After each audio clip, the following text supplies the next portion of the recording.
I believe the tariff on copper, we're going to make it 50%. 50%. They're going to be tariffed if they have to bring the pharmaceuticals into the country, the drugs and other things into the country. They're going to be tariffed at a very, very high rate, like 200%. So anybody that's in BRICS is getting a 10% charge. BRICS is not, in my opinion, not a serious threat. But what they're trying to do is destroy the dollar so that another country can take over and be the standard. And we're not going to lose the standard.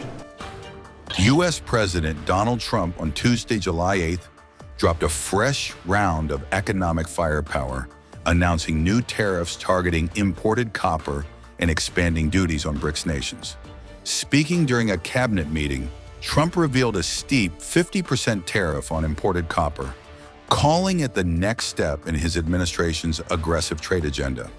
"Today we're doing copper," Trump declared, linking the move to ongoing investigations into foreign copper imports and their impact on U.S. industries.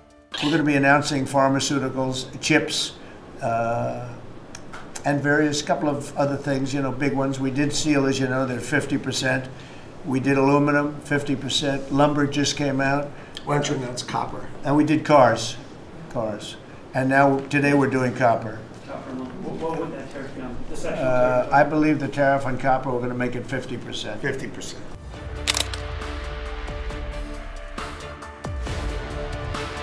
Trump also issued a stern warning on imported pharmaceuticals, saying new tariffs are coming, but with a grace period.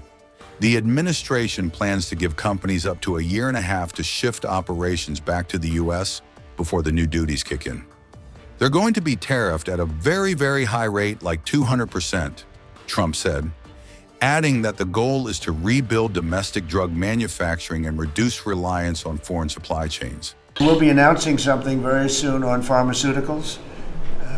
We're going to give people about a year and a half to come in, and after that they're going to be tariffed if they have to bring the pharmaceuticals into the country, the drugs and other things into the country. They're going to be tariffed at a very, very high rate, like 200%.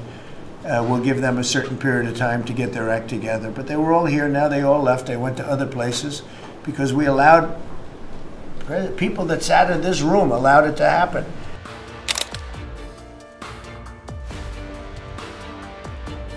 Trump confirmed that his administration plans to impose a 10% tariff on imports from BRICS nations, which include Brazil, Russia, India, China, and South Africa, along with newer members like Iran and Indonesia. Anybody that's in BRICS is getting a 10% charge pretty soon, he said. If they're a member of BRICS, they're going to have to pay a 10% tariff, and they won't be a member long. Trump repeated his claim that BRICS is trying to destroy the dollar, though he added that he does not view the bloc as a serious threat to the U.S. Responding to a question on India's position, Trump said there would be no exemption for New Delhi. On the tariff issue, so you've talked about India coming, but then a couple days ago you issued a new tariff threat to members of the BRICS countries for if they align with anti-American policies. 10% charge. That would be India, Brazil. That's right, they have to pay 10% if they're in BRICS. Because BRICS was set up to hurt us. BRICS was set up to degenerate our dollar and take our dollar as the standard, take it off as the standard. And that's okay if they want to play that game, but I can play that game too. So anybody that's in BRICS is getting a 10% charge. Is that immediate, sir? Or is Yeah, pretty soon. If they engage in some behavior? Well, if they're a member of BRICS, they're going to have to pay 10% tariff, just for that one thing. And they won't be a member long. I thought BRICS was, I said this about a year ago, and it largely broke up. But, there are a couple that hang around, but I thought it largely broke up. BRICS is not, in my opinion, not a serious threat. But what they're trying to do is destroy the dollar so that another country can take over and be the standard. And we're not going to lose the standard at any time. If you have a smart president, you will never lose the standard. If you have a stupid president, like the last one, you would lose the standard. You wouldn't have the dollar as you. And if we lost the world standard dollar, that would be like losing a war, a major world war. We would not be the same country any longer. We're not going to let that happen. The dollar, you ever hear the expression, dollar is king? The dollar is king. We're going to keep it that way, okay? And I'm just saying, if people want to challenge it, they can. but they're going to have to pay a big price. And I don't think any of them are willing to pay that price. There's another question is, does that Red jeopardize? Thank you, Mr. President. Are you optimistic about reaching the tariff deal with the European Union soon? Well, the European Union has been speaking to us, Ursula and the whole group, and they've been very nice. They treated us very badly until recently. Now they're treating us very nicely. It's like a different world, actually. They've treated us very badly. They were among the toughest to deal with. Actually, in many respects, they were much worse than China. Look at what they do to our companies. They sue Apple, they sue Google. 17 billion they got from Apple on a lawsuit that they didn't have a case. They have, judges that are European Union judges. And they ruled, they take so much money away from our country in terms of that, in terms of other things that they do. They're very tough. But now they're being very nice to us, and we'll see what happens. We're probably 2 days off from sending them a letter. We are talking to them. I just want you to know, a letter means a deal.